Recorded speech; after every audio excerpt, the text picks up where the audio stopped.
And welcome back to Life Unrehearsed. I'm Matt Del Vecchio, specializing in life transitions, the senior living industry, and elder care planning.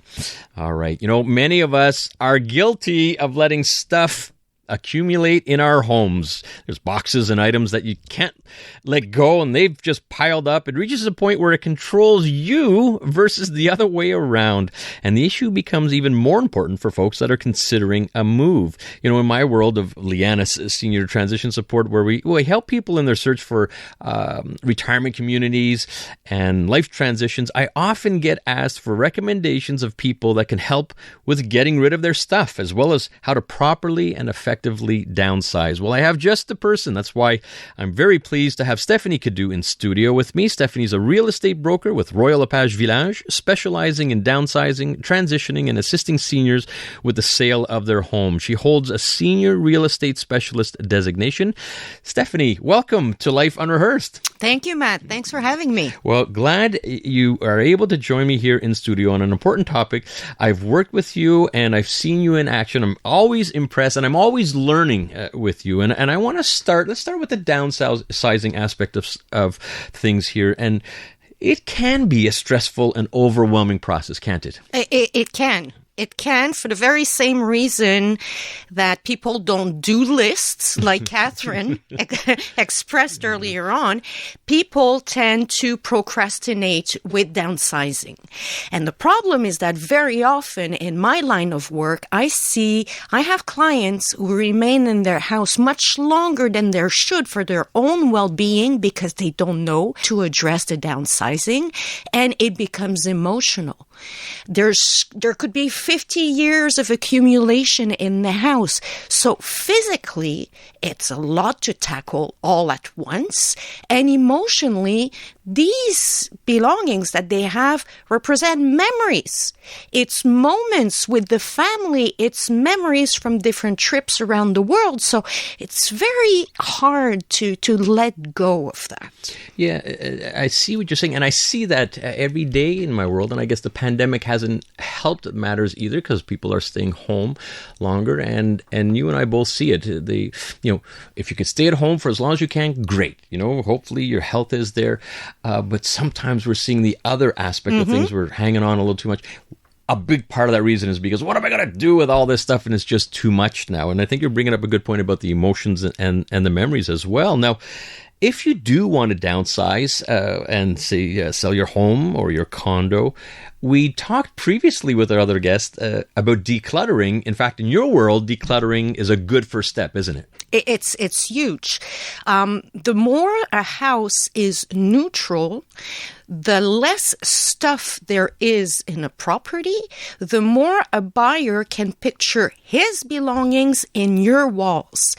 If it doesn't look organized, it's the equivalent of looking neglected. It could be spotless, but it doesn't look well taken care of. So purging is very important. Listening to Life Unrehearsed, and we're talking with real estate broker and senior transition specialist Stefanie Cadou about downsizing and how to get rid of all your stuff. Now, we want to hear some of the downsizing tips that you often talk about in many of your presentations and with your clients. So what are some of the more important downsizing suggestions? The number one, very important, you start early. Don't always push it back to tomorrow because someday is going to come very much sooner than most people expect. So we should start reorganizing our interior on a yearly basis because life changes, and before we know it, the accumulation becomes unmanageable. So start early. Even if you plan on moving in 5 years from now, I'm sure you have stuff that you really don't need. And I challenge people, you will find stuff you didn't even know you owned. We're all the same, myself included. So don't push it back to tomorrow. So starting early makes sense. Just start. Get it done, and a little bit at a time. What I think, and I've seen this often, you start in one room and then you go to another room, and now it's chaos. So what should be done? Okay, start one room at a time. And a good method is to start with the rooms you know you will not have in your new home. Let's say you live in your family home, 4-bedroom, 2-bathroom, basement, and garage, and you eventually know that you would like to move to a 2-bedroom condo.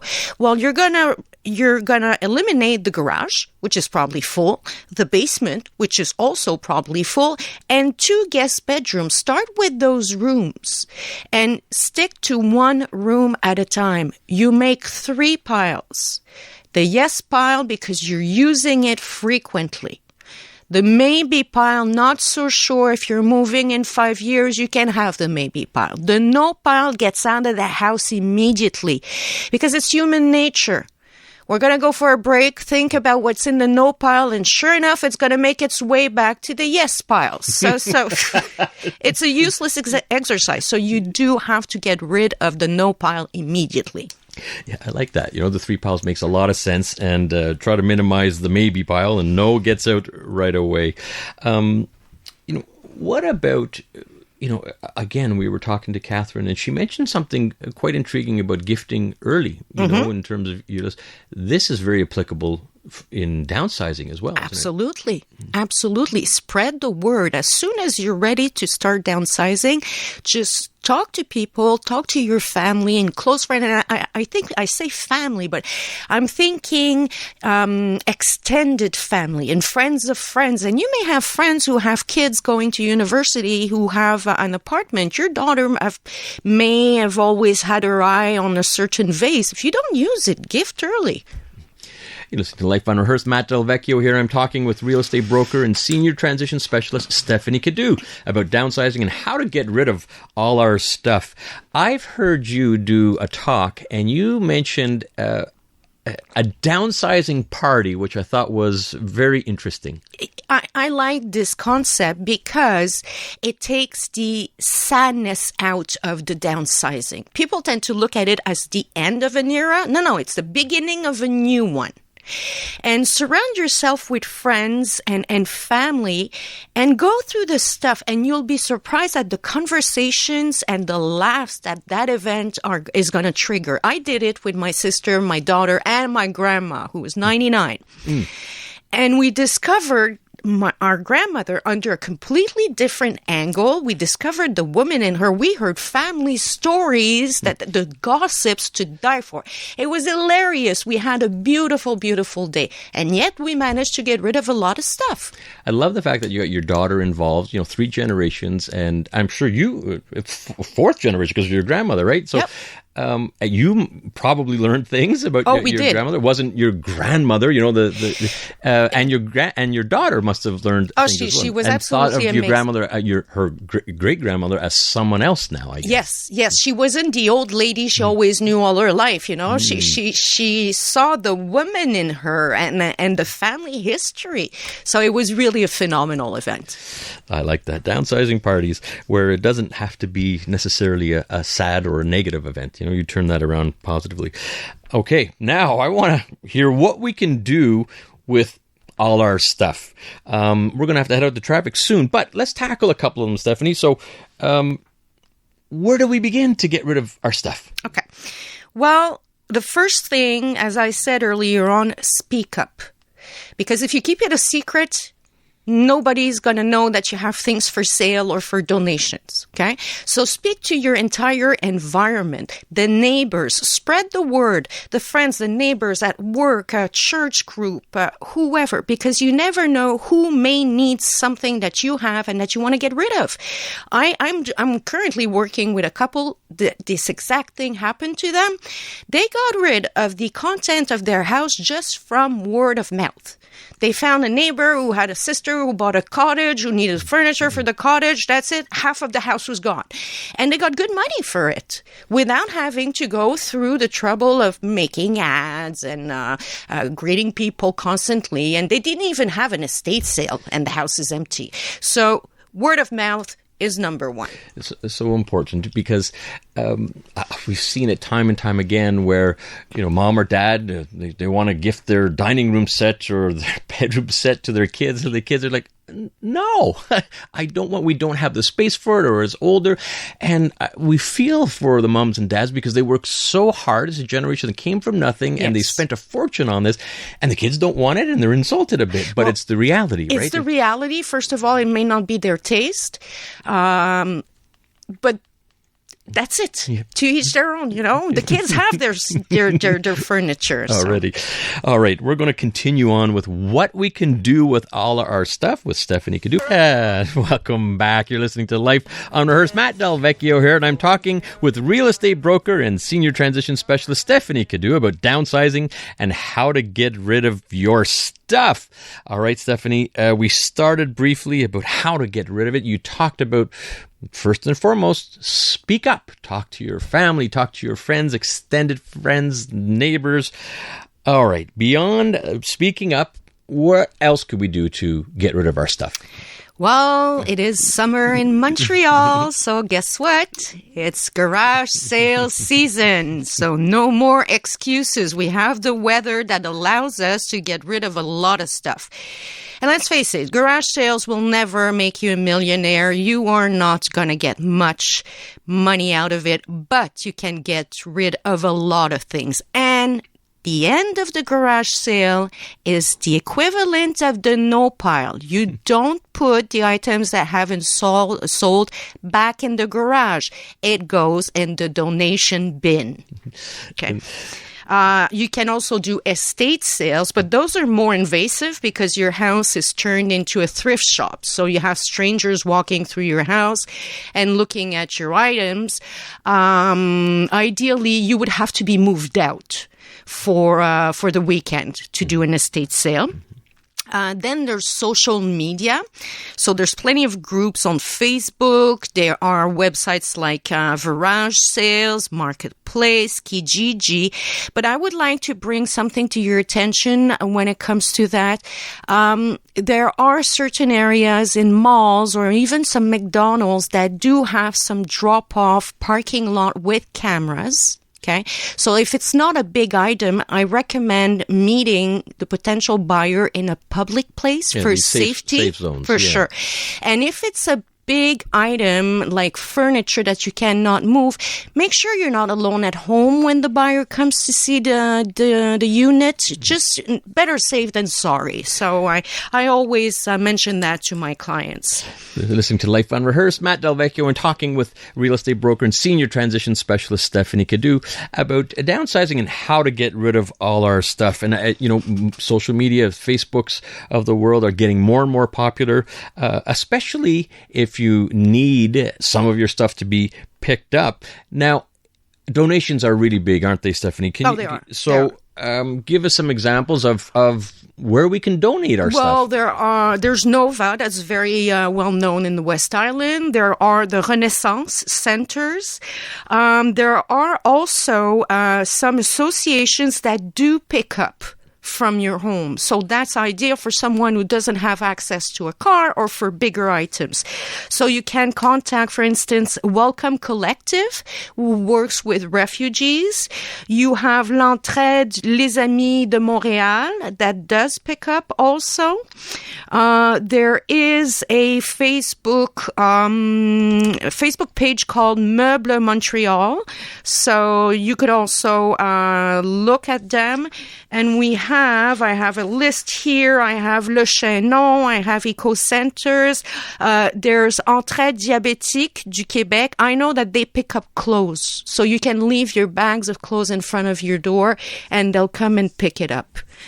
And I want to thank you for the shout out for Nova West Island. I'm on the board of Nova West Island. They do such wonderful care with all their nurses.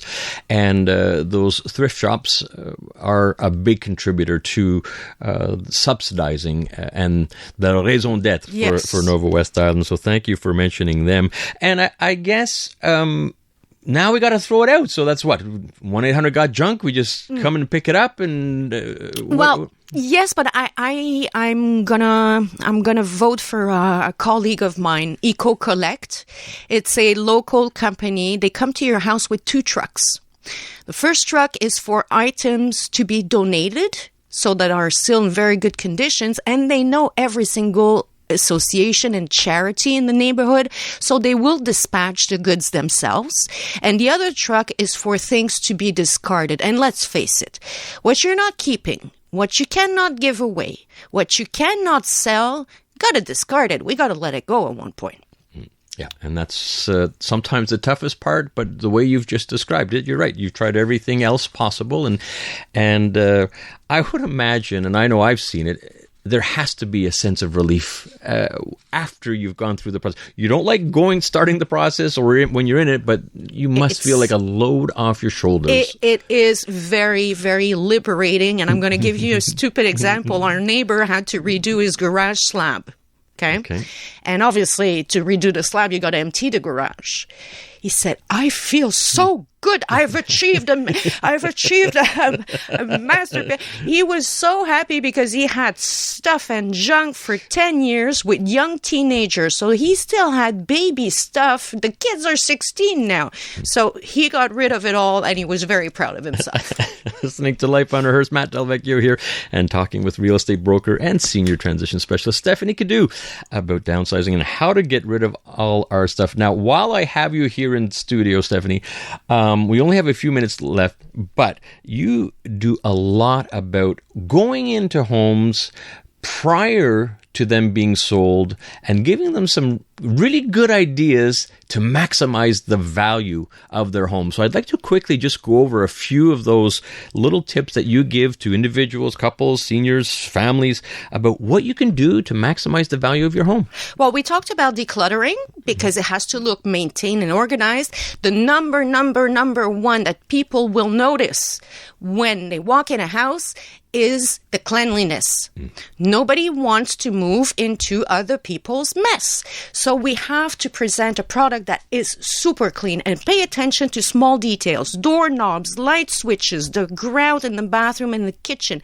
Even if a house is dated, that you can tell that the last renovation was from 1970, if it's clean, it's going to look maintained and it's going to increase the buyer's trust.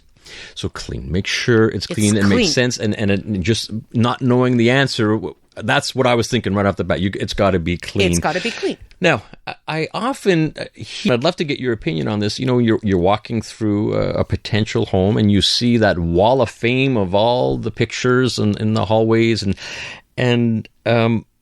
but I don't know if that's necessarily the best thing, right? No. You got to neutralize. You're not there to introduce your family. You're there to introduce your house. If you make it too personal, the buyer will not be able to picture himself within your walls.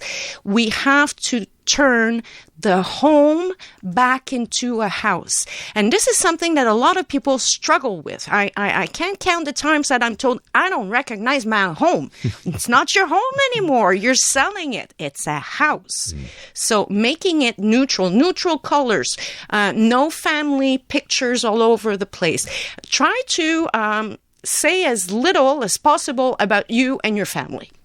Talking with real estate broker, senior transition specialist Stefanie Cadou here on Life Unrehearsed, and we talked about how to get rid of our stuff, and now we're talking about how to maximize the value of the home. Real quick, before we head out, in a situation where you're going to be selling your home in less than a year, should we renovate? Do a major renovation? Do you know who you're selling to? No, I don't. Voilà.